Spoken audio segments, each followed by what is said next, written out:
فأنا ناصح لإخواني بالصدع بالحق تبيض وجوههم. السكوت في مسألة الحزبية يضرها، فاصدع بما تؤمر وأعرض عن المشركين. سلامي على دماج ورجالها والشيخ يحيى ودار العلم يا سعد بانيها. Bismillahirrahmanirrahim. Alhamdulillah hamdan katsiran tayyiban mubarakan fih kama yuhibbu rabbuna wa yardah. Asyhadu an la ilaha illallah wahdahu la syarika lah wa asyhadu anna Muhammadan abduhu wa rasuluhu sallallahu alaihi wa ala alihi wa ashabihi wa sallama tasliman katsira. Amma ba'd. Pertemuan yang lalu kita masuk pada pembahasan Tauhidul Asma was Sifat yang hakikatnya barakah. Tauhidul Asma was Sifat itu maksudnya bagaimana?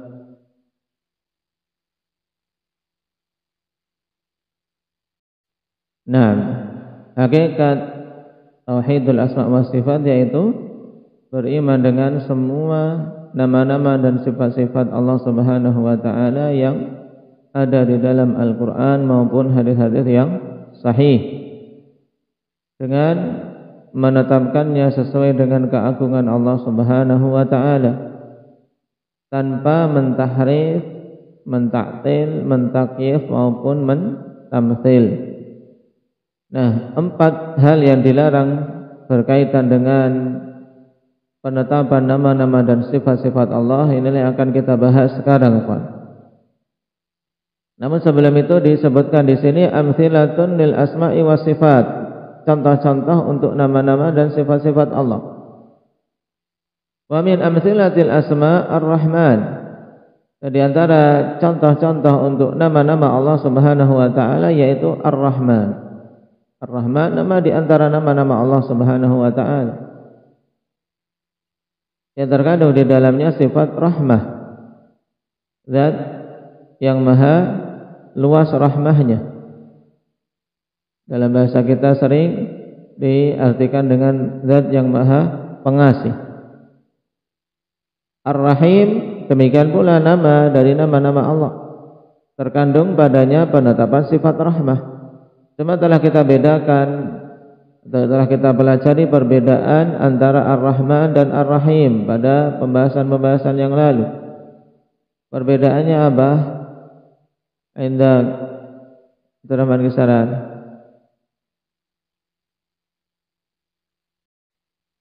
Nah, untuk Ar-Rahman yaitu penetapan sifat rahmah bagi Allah yang itu merupakan rahmat zatiyah. Secara zatnya Allah Subhanahu wa taala disifati dengan sifat rahmah. Nah, sedangkan Ar-Rahim penetapan sifat rahmah yang diberikan kepada para hamba. Allah merahmati hamba-hambanya. Baik. Jadi untuk Rahman penetapan sifat rahmah yang lazimah, sedangkan Ar-Rahim penetapan sifat rahmah yang muta'addi, yang sampai kepada hamba-hamba rahmat tersebut dari sisi Allah Subhanahu wa taala. Baik. Al-Qahir, terkadang padanya penetapan sifat Al-Qahar, keperkasaan yang menguasai, yang tidak ada satupun yang mampu mengalahkan dan menandingi Allah Subhanahu wa taala. Al-Qadir, penetapan padanya sifat qudrah, nama Allah Al-Qadir, zat yang maha mampu atas segala sesuatu. Wallahu ala kulli syai'in qadir. Juga sama, ikhwan. Nah, sama-sama menetapkan sifat qudrah, nama yang lain apa? Al-Qadir. Ada Al-Qadir, juga nama yang lain apa? Al-Qadir. As-Sami' Al-Basir. Ini jelas, As-Sami' zat yang maha mendengar. Al-Basir zat yang maha melihat. Al-Quddus zat yang maha suci dari semua kekurangan, semua cacat dan celah.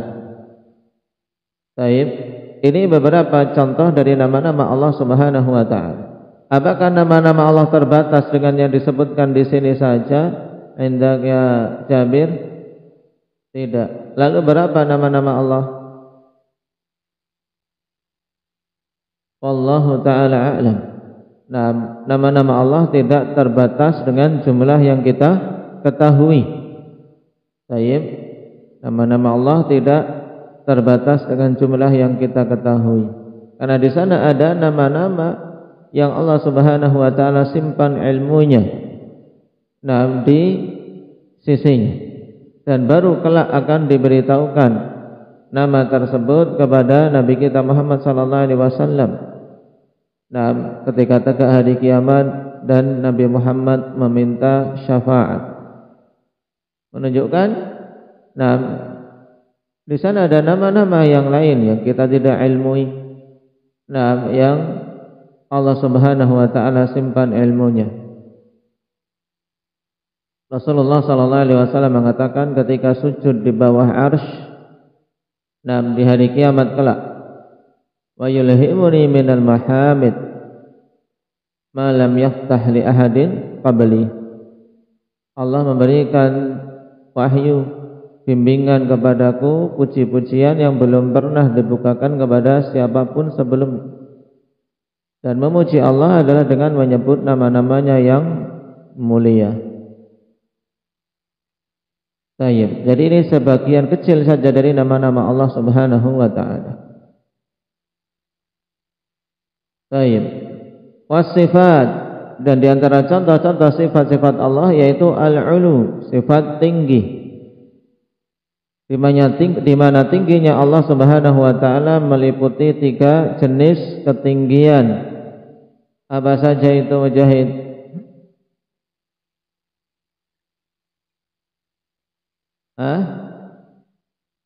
Uluwul qahar,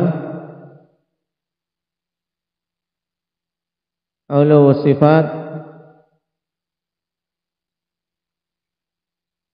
uluwul zat. Baik. Disebutkan oleh para ulama bahwasanya ulunya Allah, tingginya Allah Subhanahu wa taala meliputi 3 jenis ulu. Yang pertama uluwul qahar.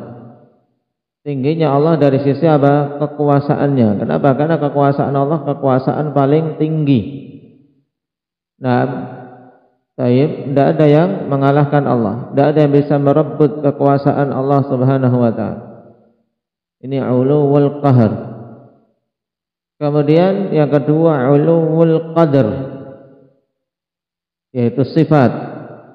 Tingginya Allah Subhanahu wa taala dari sisi apa? Sempurnanya semua sifat-sifat Allah Subhanahu wa taala. Nah, karena semua sifat-sifat Allah tidak ada sifat rendahan. Semua sifat Allah adalah sifat-sifat yang mencapai puncak ketinggian, puncak kesempurnaan. Nah, 2 jenis ulu ini tidak ada satupun dari kaum muslimin yang mengingkarinya. Ahlul bidah tidak ada yang mengingkari bahwasanya Allah yang tertinggi dari sisi kekuasaan. Tidak ada yang mengingkari bahwasanya Allah yang tertinggi sifat-sifat kemuliaannya. Baik. Adapun ulu yang ketiga yaitu apa? Uluwul zat, tingginya Allah Subhanahu wa taala dari sisi zatnya, yaitu bahwasanya Allah itu zat yang maha tinggi di atas segala sesuatu, tinggi di atas semua makhluknya. Baik, ini yang diingkari oleh ahli bidah dari kalangan Mu'tazilah, Jahmiyah, Asy'ariyah dan yang lainnya. Padahal dalilnya sangat banyak menunjukkan Allah Subhanahu wa taala itu di atas, tinggi. Nah, ini sifat ulu. Kemudian contoh yang kedua as-sam'u, sifat mendengar. Pendengaran Allah Subhanahu wa taala pendengaran yang sempurna. Tidak ada satu suara pun kecuali Allah Subhanahu wa taala mendengarnya, walaupun itu lirih, bisik-bisik. Al-basaru, sifat melihat. Yang 2 sifat ini Allah Subhanahu wa taala sering menggandengkannya dalam penyebutan nama wa huwas samiul basir. Dialah zat yang maha mendengar lagi maha melihat. Adapun yang keempat al-wajhu, sifat wajah bagi Allah Subhanahu wa taala. Ini juga ditetapkan oleh ahli sunnati wal jamaah. Nah, bahwasanya Allah memiliki wajah yang sesuai dengan keagungannya, yang tidak sama dengan wajahnya para makhluk. Wajah yang kelak orang-orang yang beriman, penduduk surga akan diberi nikmat yang agung dengan melihat wajah Allah Subhanahu wa taala. Allah katakan di dalam Al-Qur'an yang padanya penetapan sifat wajah apa? Muhammad Aceh.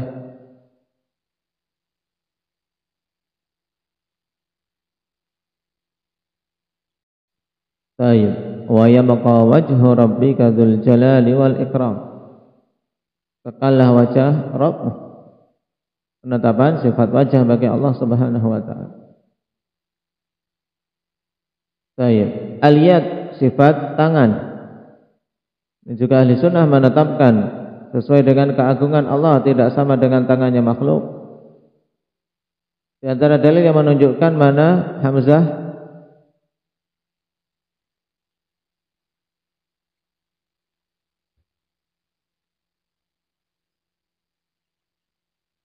Taib, qaulullah ta'ala bal yadahu mabsutatan yunfiqu kaifa yasha. Taib. Kemudian contoh lain sifat an-nuzul, sifat turun bagi Allah Subhanahu wa taala. Bahwasanya Allah turun sesuai dengan kehendaknya, dan di antara dalil yang menunjukkan waktu turunnya Allah yaitu Allah turun di sepertiga malam yang terakhir. Turun sesuai dengan keagungan Allah, tidak sama seperti turunnya makhluk. Contoh akhwan, turunnya makhluk yaitu ketika turun berarti tempat yang tadinya tinggi yang dia berada padanya dia tinggalkan, ya tidak. Ini turunnya makhluk. Nah, akan tapi turunnya Allah Subhanahu wa taala tidak sama dengan turunnya makhluk. Tidak boleh kita samakan. Nah, berarti Allah Subhanahu wa taala turun sesuai dengan keagungannya, tapi bersamaan dengan itu juga tetap Allah Subhanahu wa taala adalah zat yang maha tinggi. Bukan kemudian ketika Allah turun itu menjadi rendah. Ini konsekuensi kalau kita pahami sifat turun seperti makhluk. Makanya sifat turun kita imani. Allah turun sesuai dengan keagungannya, turun ke langit dunia di setiap sepertiga malam yang terakhir. Nah, menawarkan dengan tawaran yang luar biasa. Man yad'uni fa astajibalah, siapa yang berdoa kepadaku aku akan ampuni. Man yastaghfiru li fa aghfirullah, siapa yang minta ampunan akan aku ampuni. Nah, dari contoh-contoh ini isyarat akan bahwasanya sifat-sifat Allah Subhanahu wa taala secara umum terbagi menjadi dua, sifat dzatiyah dan sifat fi'liyah. Sifat dzatiyah dan sifat fi'liyah. Sifat dzatiyah adalah sifat yang senantiasa Allah bersifat dengannya yang tidak ada kaitannya dengan masyiah. Adapun yang kedua sifat fi'liyah, yaitu sifat-sifat yang kaitannya dengan kehendak Allah. Jika Allah menghendaki akan melakukannya, jika Allah tidak menghendaki tidak akan melakukannya. Seperti apa? Sifat turun ini, sifat nuzul. Baik. Wa ma tadammanatuhu al-asma'u min sifatin. Juga di antara contoh sifat-sifat Allah yaitu semua sifat-sifat yang terkandung di dalam nama-nama Allah Subhanahu wa taala. Karena kaidah dalam masalah nama-nama Allah yaitu semua nama-nama Allah terkandung di dalamnya sifat. Ar-Rahmah seperti sifat rahmah yang terkandung di dalam nama apa? Indaka Wafa. Nah, terkandung dalam sifat Ar-Rahman Ar-Rahim, sifat rahmah. Demikian pula sifat misalnya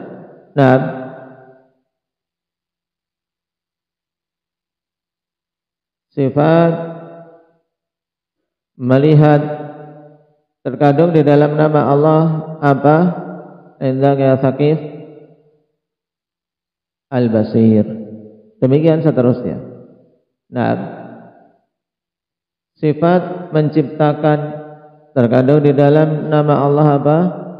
Indak ya Ali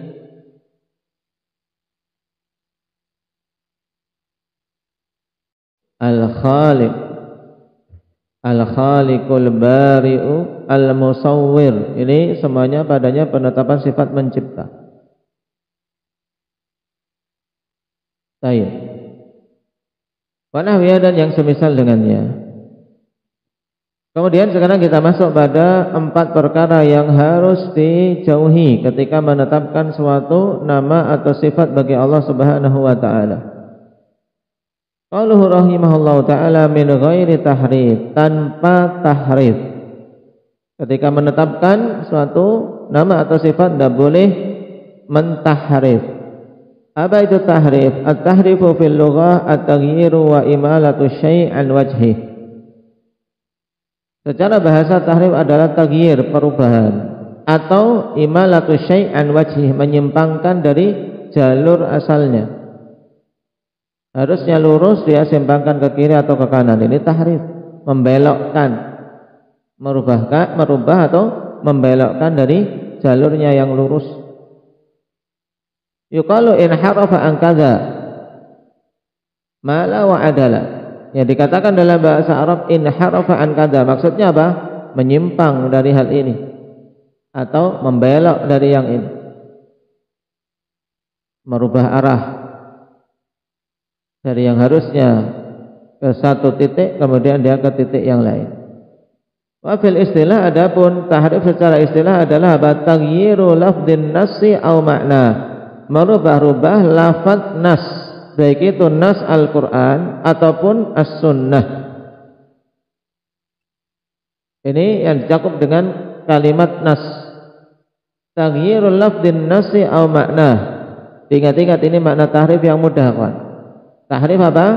Tahrif adalah merubah-rubah lafaz suatu nas atau merubah maknanya. Ini pengertian apa, Raihan? Tahrif apa tadi? Merubah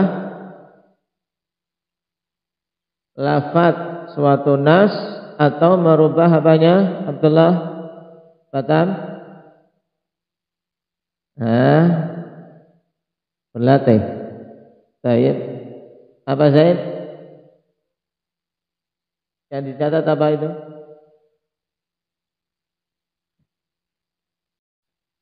Taib, tahrif adalah merubah-rubah lafaz suatu nas atau maknanya. Berarti dari sini tahrif ada 2 jenis. Perubahan lafaz itu yang dinamakan dengan tahrif lafzi, atau perubahan makna yang dinamakan dengan tahrif maknawi. Taib. Masalan contohnya sekarang. Kalau Allah Ta'ala Ar-Rahmanu 'alal 'arsy istawa. Bagaimana untuk memaknakan lafaz ini atau ayat ini indahnya Abdurrahman Riau? Taib. Ar-Rahman tinggi di atas arsy-Nya. Nah, karena makna istawa yaitu ala wartafa'a. Allah Subhanahu wa taala tinggi di atas arsy. Ini makna Ar-Rahman 'alal 'arsy istawa. Boleh tidak dimaknakan dengan Ar-Rahman itu bersemayam di atas arsy indaka dzikri? Tidak boleh. Tidak boleh memaknakan istawa dengan bersemayam, karena makna batil. Terkandung di dalamnya makna menetap nabi sesuatu yang melingkupinya. Ini makna batil. Tapi makna istawa yang datang dari para salaf yaitu bermakna ala wartafa'a, bermakna tinggi di atas. Maka maknakan itu sesuai dengan yang datang dari para salaf pemaknaannya. yuharrifunahu ila istaula. Nah, ayat ini Ar-Rahmanu 'alal 'arsy istawa, penetapan sifat istiwanya Allah, yaitu tingginya Allah di atas arsy. Ini dipalingkan maknanya oleh ahli bidah wal ahwa menuju makna istaula. Istaula itu makna menguasai. Jadi tadinya istawa bermakna apa? Bermakna apa Khuzaimah istawa? Tinggi, diubah kepada makna istaula. Maknanya apa? Menguasai. Berarti menurut mereka, berarti maknanya tadi Allah itu menguasai arsy-Nya. Padahal istaula digunakan untuk kondisi di mana sebelumnya tidak berkuasa kemudian menjadi berkuasa. Ini makna batin berarti. Naam. Baik. Ma'anna al-farqa zahirun bainal lafdain, bersamaan dengan perbedaan antara dua lafaz ini yang sangat jelas. Baik. Fal awal yadullu 'ala al-'ulu wal istiqrar wa tsani yadullu 'ala al-qahri wal ghalabah. Nah, dikarenakan yang awal yaitu istawa menunjukkan makna 'ulu dan istiqrar, menunjukkan makna tinggi. Baik, adapun makna istaqarra, ikhwan, ini diingkari oleh Imam Az-Zahabi rahimahullahu taala. Baik, lebih bagus untuk kita katakan fal awal yadullu 'alal 'ulu wal irtifa'. Yang pertama itu menunjukkan apa? Makna tinggi, di atas. Adapun yang kedua istaula menunjukkan makna qahr wal ghalabah, makna berkuasa dan mengalahkan. Ini istaula. Lihada yaqulu Ibnul Qayyim rahimahullahu taala, oleh karena itulah Ibnul Qayyim mengatakan dalam nuniyahnya, wa kadzalikal jahmiyyu qila lahu istawa fa aba wa zada al harfa lin nuqsani. Qala istawa istaula wa dha min jahlihi lughatan wa aqlan ma huma sayyani. Ishruna wajhan tubtilu ta'wila bis taula fala takhruj anil Qur'ani. Kata beliau dalam nuniyah yang judulnya adalah Al-Kafiyah Asy-Syafiyah. Demikian pula Jahmi, orang berpemahaman Jahmiyah. Qila lahu istawa, dikatakan kepadanya istawa, bahwasanya Allah itu memiliki sifat istiwa di atas arsy. Fa'aba, maka dia enggan untuk mengatakan istawa.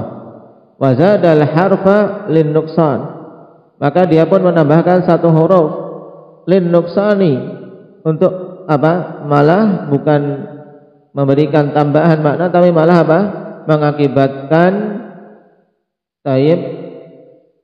kurangnya penunjukan makna tersebut, atau berakibat penetapan sifat kurang bagi Allah Subhanahu wa taala. Qala istawa istaula. Jahmi ini mengatakan istawa ini mananya istaula. Wa dha min jahlihi, dan ini termasuk dari kejahilannya. Lughatan wa aqlan ma huma sayyani. Secara lughah maupun secara akal, kedua-duanya itu tidak sama. Apa yang tidak sama? Yaitu istaula dan istawa. Dua-duanya tidak sama, secara bahasa tidak sama, secara akal juga tidak sama. Bagaimana dijadikan sebagai makna yang satu? Istawa bermakna istaula. Ini batil. Kemudian kata beliau, ishruna wajhan tubtilut ta'wila bistaula. Ada 20 sisi untuk menunjukkan batilnya pentakwilan istawa dengan istaula. Fala takhruj anil Qur'ani, maka jangan engkau keluar dari Al-Qur'an.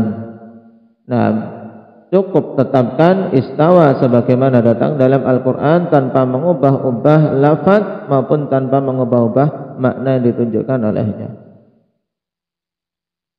Taib. Wa qala aidan Ibnu Al-Qayyim juga mengatakan falahum ibaratun 'alaiha arba'u qad hasalat lil faris at-ta'ani wa hiya istaqarra wa qad 'ala wa kadzalika tafa'a alladhi ma fihi nuqrani wa kadza qad sa'ida alladhi huwa rabi'u wa Abu Ubaidah sahibus Syaibani yakhtaru hadzal qawla fi tafsirihi dara minal jahmi bil Qur'ani wal Asy'ari yaqulu tafsir wal Asy'ari yaqulu enggak pas wal Asy'ari yaqulu tafsir istawa bi haqiqati istawla minal buhtani.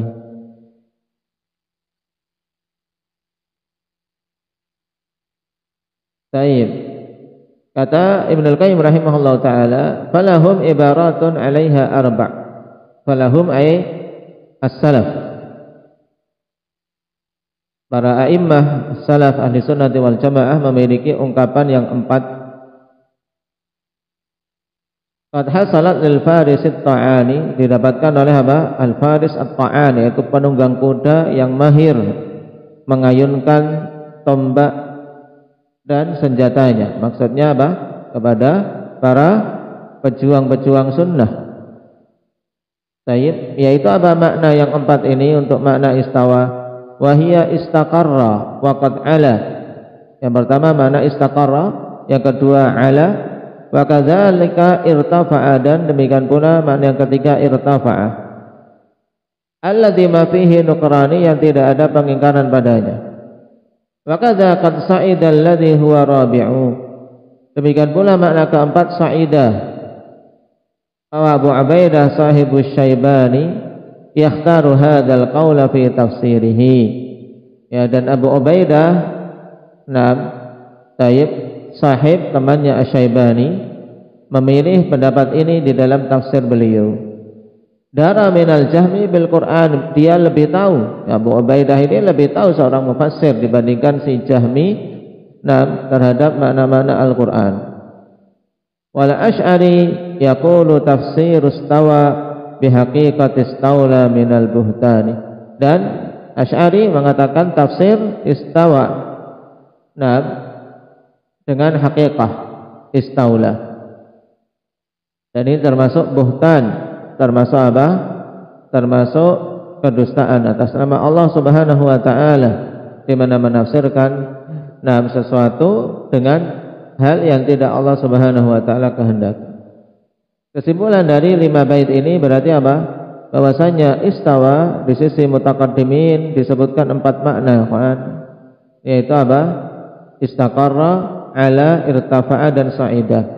Dari keempat makna ini yang ada pengingkaran dari sebagian ulama, yaitu apa? Makna istaqarra, sebagaimana diingkari oleh Imam Az-Zahabi rahimahullah taala dalam kitab beliau Al-Ulum, dan juga dikuatkan oleh Syekhuna Abu Amr hafizahullah taala.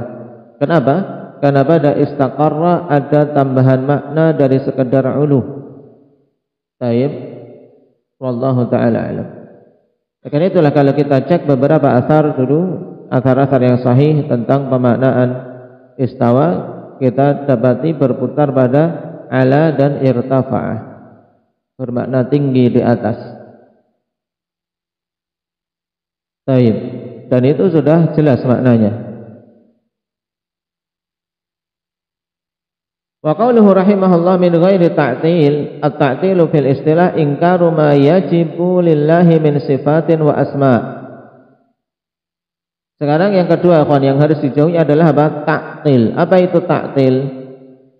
Ta'til secara istilah adalah mengingkari hal-hal yang wajib untuk ditetapkan bagi Allah Subhanahu wa taala berupa nama-nama dan sifat-sifat. Ditulis, jangan bengong. Baik. Apa itu ta'til, Arif?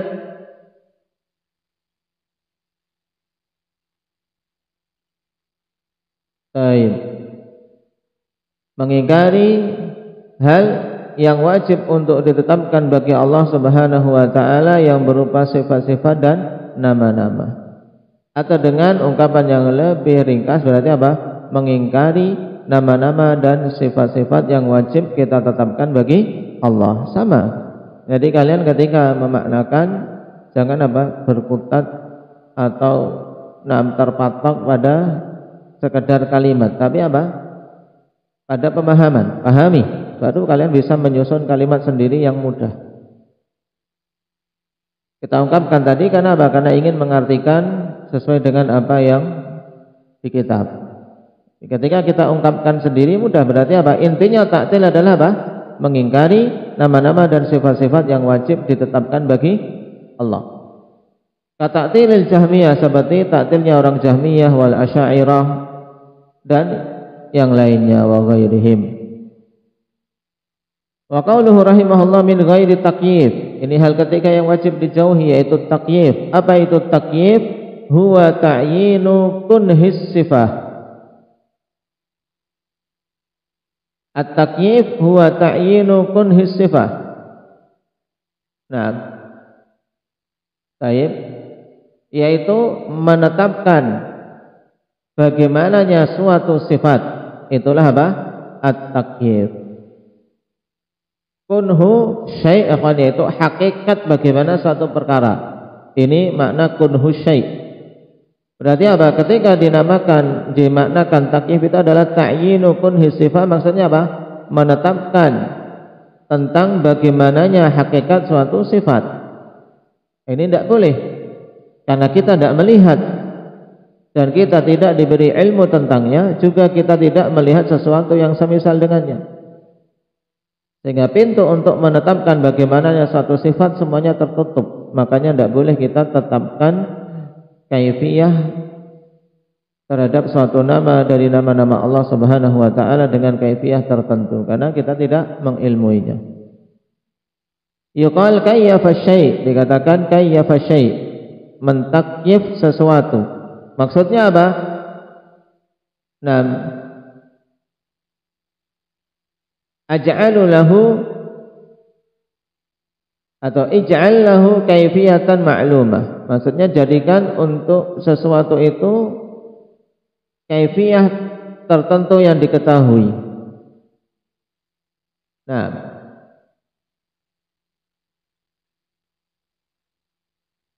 atau lebih bagus lagi ini kayyafa syai' ay ja'ala lahu kaifiyatan ma'lumah. Dia menjadikan untuk sesuatu itu kaifiyah yang tertentu.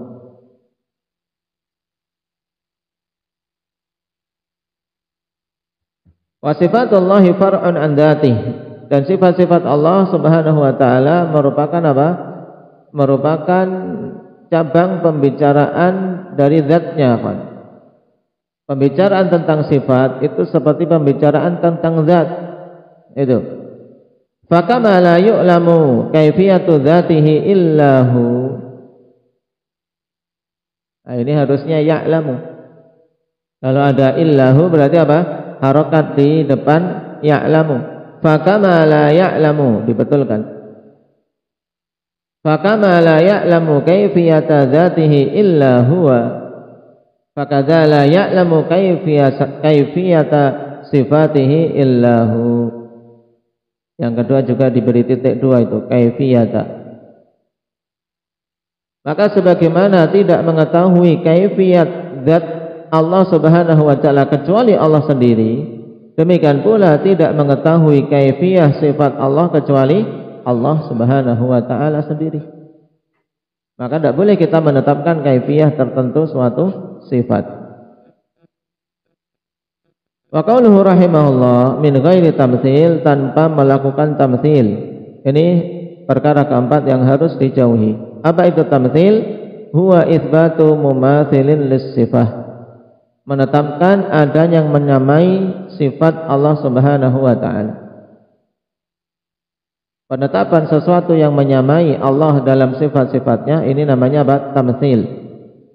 Fa yaqulun, sehingga mereka mengatakan yadullah kayadi fulan.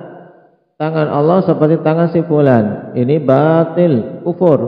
Ta'ala Allah an dzalika 'uluwan kabira. Maha tinggi Allah Subhanahu wa taala dari yang demikian itu dengan ketinggian yang setinggi-tingginya.